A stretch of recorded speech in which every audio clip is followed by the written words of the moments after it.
नमस्कार दोस्तों, मैं सौरभ नायक आप सभी का स्वागत करता हूं मेरे इस यूट्यूब चैनल पर। और आज की इस वीडियो में डिस्कस करेंगे how work, power and force are related to each other. Okay, so पहले तो बेसिक में आता है फोर्स। तो पहले हमें फोर्स के बारे में पता होना चाहिए। फोर्स क्या होता है? Force is the basic cause of motion. Force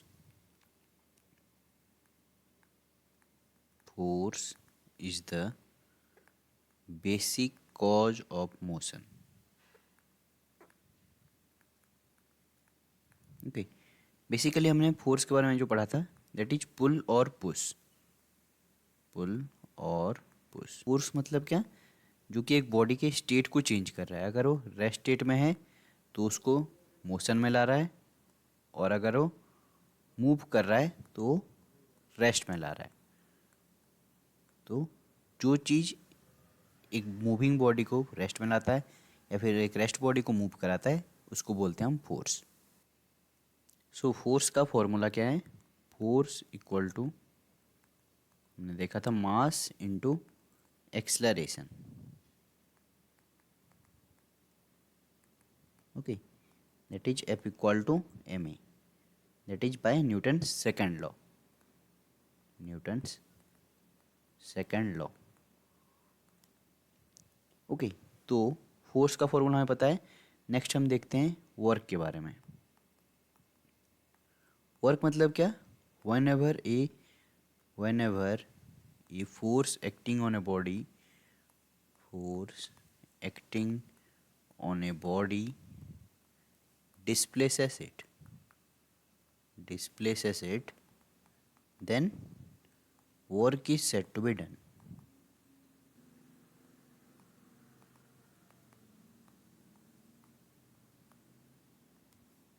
मतलब क्या? अगर एक बॉडी उसकी पोजीशन से हमें डिस्प्लेस करना है फोर्स लगा के, इस पर हमने फोर्स अप्लाई किया, अप्लाइंग फोर्स। तो ये इस पोजीशन में था, ए पॉइंट में, लेट, देन ये मूव होके कहाँ पे गया? पॉइंट बी पे। तो यहाँ पे इसका क्या हुआ? डिस्प्लेसमेंट हुआ। हमने फोर्स अप्लाई किया और उसके वजह से एक बॉडी में डिस्प्लेसमेंट हुआ, तो हम बोलेंगे कि उस पर वर्क डन हुआ है। ओके, सो वर्क डन का फॉर्मूला क्या था? Work done equal to force into displacement. Work done equal to force into displacement. तो that is F dot S. Okay, so यहाँ पे हम बोल सकते हैं W equal to F dot S. So जो वर्क डन होता है वो डिपेंड करता है किस पे? फोर्स पे। सो work done depends on the force applied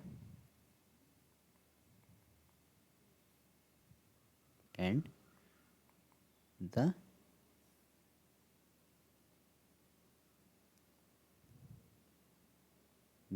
displacement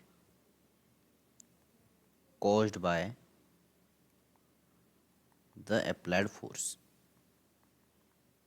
जो फोर्स हमने अप्लाई किया उसके वजह से कितना डिस्प्लेसमेंट हुआ। ओके, नेक्स्ट हम देखते हैं पावर के बारे में।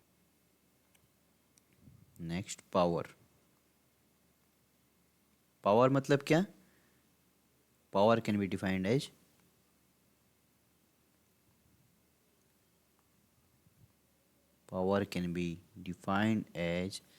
the rate of doing work। कहीं पे अगर रेट वर्ड आता है तो उसका मतलब क्या? डिवाइडेड बाय टाइम को हम बोलते हैं रेट। सो यहाँ पे बोला है rate of doing work, so work by time is power.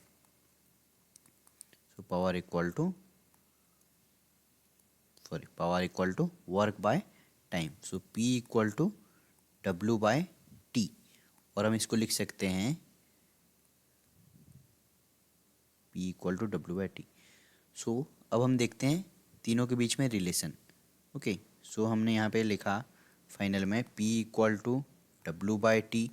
So power directly proportional to work है, देन वर्क हमें क्या है पता है, force into displacement by time, so that is equal to force into displacement by time क्या होता है, velocity, so F dot V. Okay, so this is the relation of power, force and work. This is power and W is work.